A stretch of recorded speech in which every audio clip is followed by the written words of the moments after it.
Isa na ata to sa masasabi kong magandang ambience, masarap na pagkain, at the best na cafe na napuntahan ko dito sa Pampanga. So hello mga manay, tara gala tayo. At ngayong araw nga ay gumana na naman ang pagiging mahilig ko sa kape. Opo, hindi naman maikakaila na gala no dahil nakarating lang naman tayo dito sa may Bangkal, Guagua, Pampanga sa Nanay Sara's Cafe. Opo, kasi dumaan lang to sa newsfeed ko at talagang natakam ako sa mga pagkain na sinaserve nila. At ang pinaka nagustuhan ko, yung ambience na may pagka-vintage, talaga namang mapaparelax ka at talagang gaganahan kang kumain.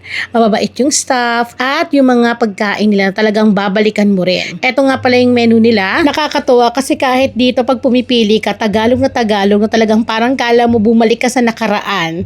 Nakikita nyo naman yung mga disenyo ng bawat upuan at yung mala aesthetic na datingan. At hindi lang yan, nagulat kami kasi ang bilis lang din nila na-serve yung pagkain na in-order namin.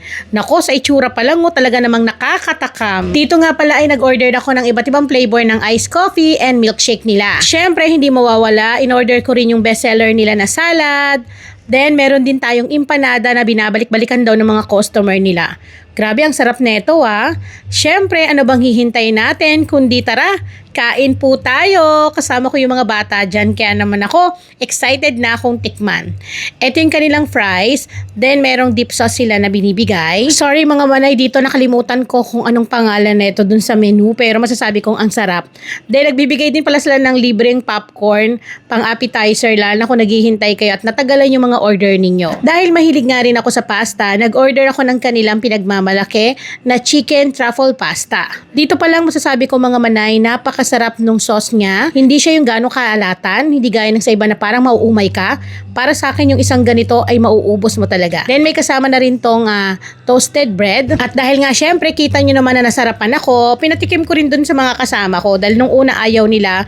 Pero humingi sila nung sinabi kong masarap at talaga namang nagustuhan din nila. Next naman natin itong kanilang green sesame salad garden na talagang binabalikan daw ng mga customer nila na nagpupunta rito. Kapag ganitong mga gulay-gulay mga manay, maaasahan nyo talaga ako dahil isa to sa hilig kong kainin. At ito nga pala kapag sinerve sa inyo ay may kasama na pong Parmesan cheese, so maglalagay lang kayo sa ibabaw kapag kakainin na ninyo or pwede rin naman na ihalo nyo na.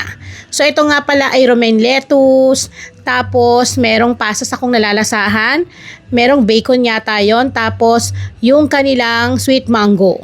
Masasabi ko na masarap, gustong gusto ko yung sauce, hindi nakakaumay.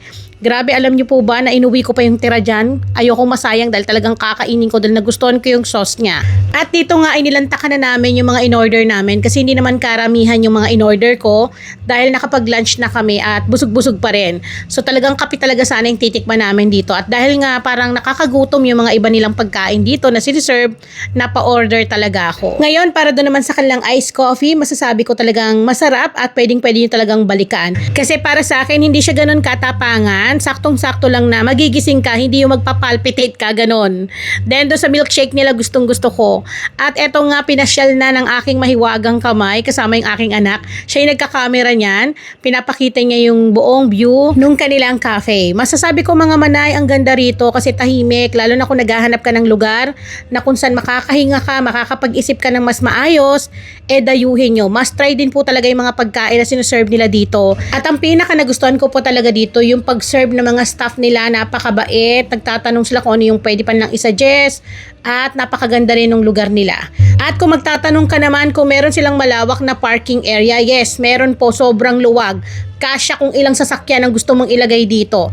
Then walking distance lang dun sa kanilang mismong cafe, kaya hindi ka na mahihirapan. Kaya dun sa mga gustong mag-relax, dayuhin mo na to, huwag ka na mag-isip, dalhin mo na yung pamilya mo at I'm sure na ma-enjoy at babalik-balikan ninyo.